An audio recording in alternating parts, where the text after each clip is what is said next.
So I recently converted 2 Necron Triarch Stalkers to give me 3 in total. My first one I built and painted when the model first came out. At the time I was experimenting with my painting, and today I'm going to try to match my 2 new Stalkers into the old one as I tried to work out what I was doing. And it's coming right up. Necrons! Nick speaking, and welcome to this video. Right, today I'm painting 2 Necron Triarch Stalkers. I say they're converted, they're more sort of eBay rescue ones. However, I did do some conversions on the gun underneath. Now, one of these was already built and I had to break the driver off and try to take some of the parts off to make it easier for painting. The other one, I actually built the driver myself. I've left most of it sub-assembly apart from the actual driver himself, where I glued him together so that he just slots onto the chair. Regarding the guns, I didn't really have any guns for these 2 miniatures, so I made a Kitbashed gun so I can have all 3 gun options with this single gun, because the gun just doesn't look like any other gun, so it's just counts as a gun. Okay, so the starting point with my Necrons, as always, is a dry brush with Iron Breaker. This is the foundation of the silver. I started with a big dry brush and I dry brushed all over the bigger areas. I then went in with a smaller dry brush, went into all of the nooks and crannies, and I also went in with a smaller dry brush on the small areas like the driver's arms and body and head, etc. Now, for reference, my original Triarch Stalker is fully magnetised with all 3 weapon options. I can interchange between all 3 options as I want to, which is really cool. And I made a magnetising tutorial on how you could do that.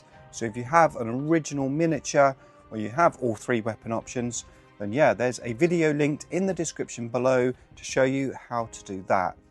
However, as I said, these ones here I had to just compromise, and I have a one gun fits all solution.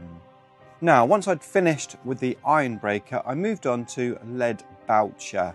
I used this colour on all of my vehicle stroke monster type units. My actual infantry units actually get a Runefang steel coat, but all of my vehicles, they get Leadbelcher. Now, I felt my original dry brush that I was using, even though it was quite big, I didn't think it was big enough or soft enough. So I found a bigger, softer brush and I dry brushed all over the miniature with this Leadbelcher. This second coat helps bring out the silver and it makes it look like metal. Because we're dry brushing and all of the recesses are left black, we don't have to worry about doing washes over the silver. I used this big, larger dry brush even on the smaller sections. However, I did have to move to a smaller brush for some of the nooks and crannies. I did the spine of the driver with this Leadbelcher, but for the driver itself, I used a Runefang steel. Now, apologies if it sounds like I'm trying not to cough, because I am trying not to cough.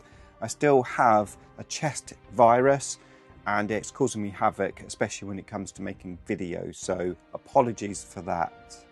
Now, for some reason, when I painted this miniature, I totally forgot about my theme for the army when it comes to painting, and that is all of my Necrons are silver, with the exception of the characters who are gold.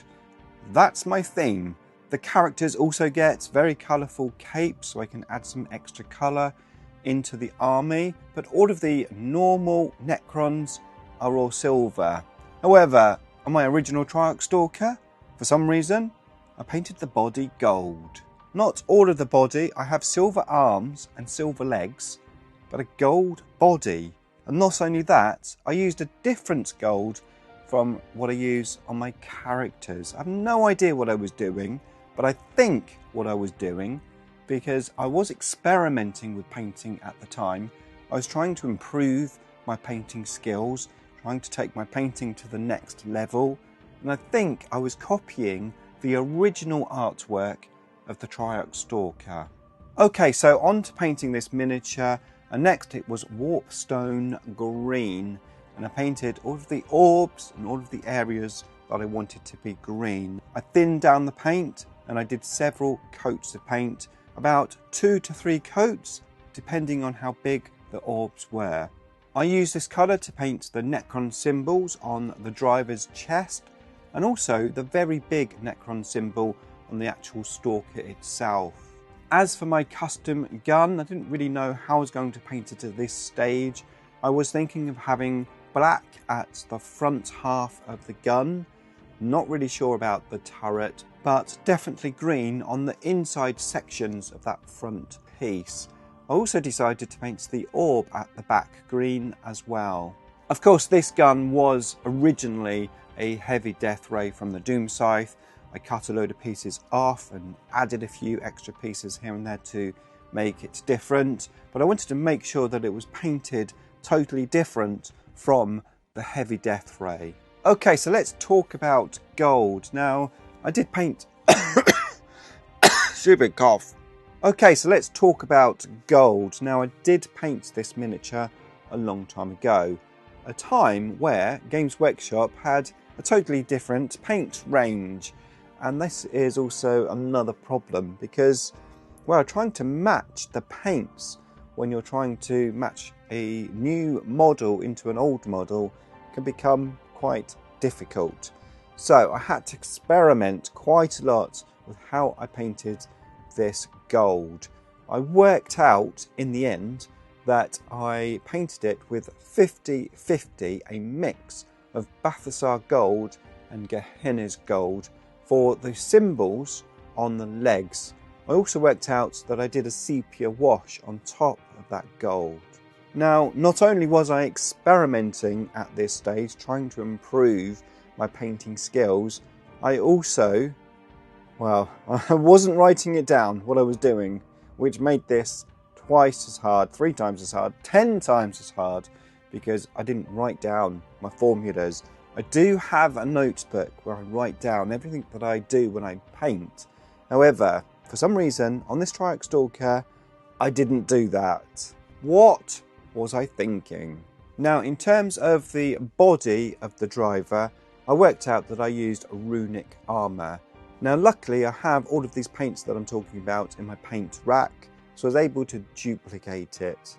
Now, I did some highlights on the runic armour with a Runefang still, and I decided to paint all of this gold before I highlighted the green because I thought I might have to touch up some of the green around these gems where the symbols are.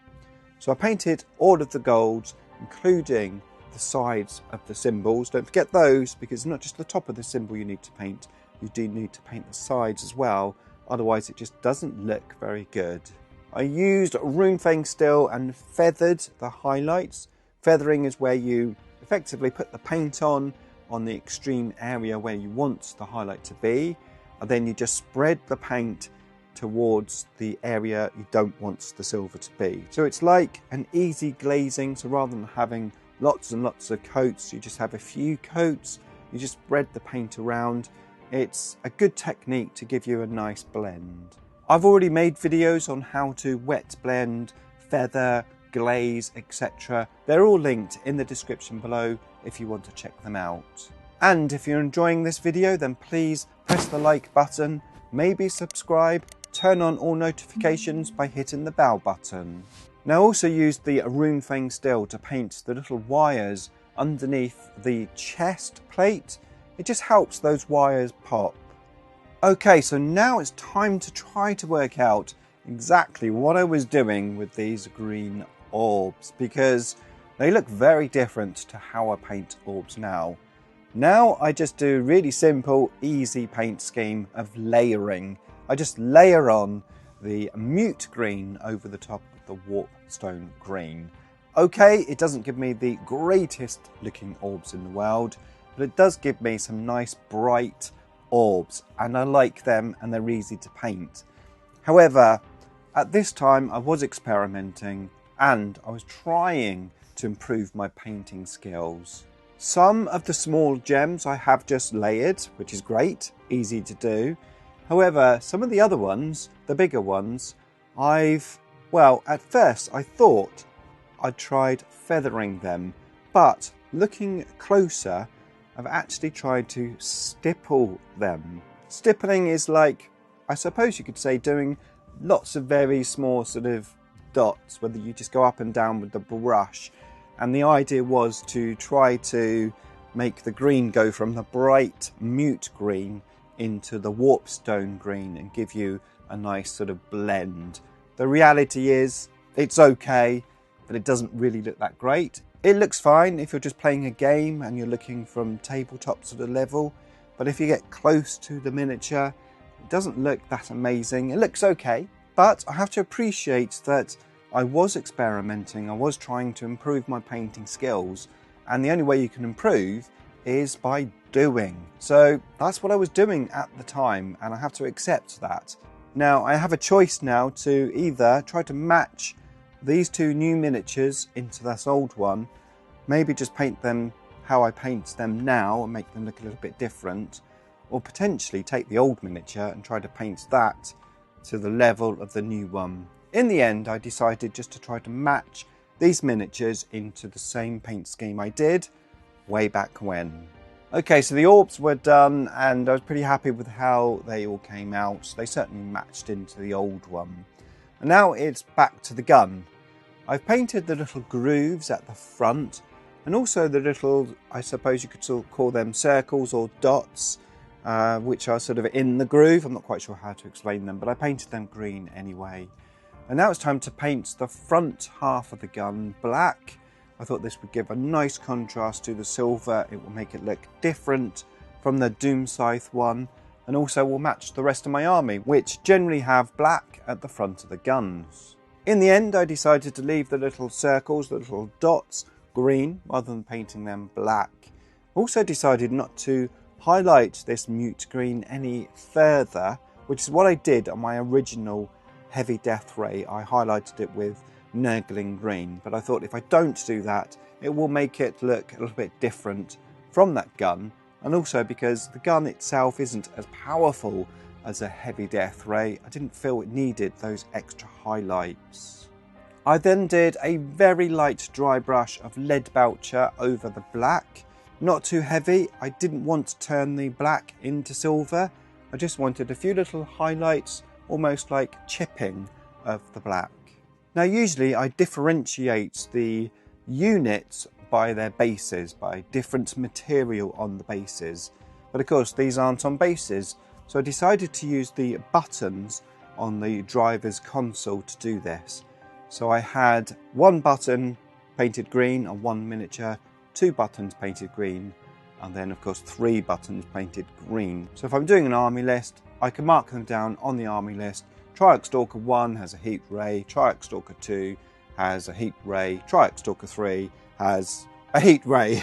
Obviously they're all going to be heat rays in 10th edition, but you know what I mean. I can distinguish the units on the table because I've named them 1, 2 and 3 with how I've painted them. And then all I had to do was paint the faces white. Several thin coats, when I say several I mean several, around 6 coats of paint just to build up that white and make it look as smooth as I can.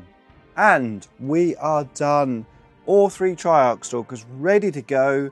I can't wait to play these on the table. I'm really happy how I managed to match the paint scheme to that old miniature, even though I had a lot of obstacles in my way, like what paint did I use, what mixture of paint did I use, what painting techniques did I use, because I didn't write it down. Always write down what you do when you paint a miniature. Now, after I shot the showcase videos, I realised that I hadn't painted the little joints of the arms. So I went in afterwards and I painted those just with black. It just gives a little contrast on those silver areas. Let me know what you think of my Triarch Stalkers, and also let me know what you think of my Kitbashed counts as weapon. In the meantime, here is a playlist of all of my other Necron painting videos, and here are some other painting videos that you may enjoy.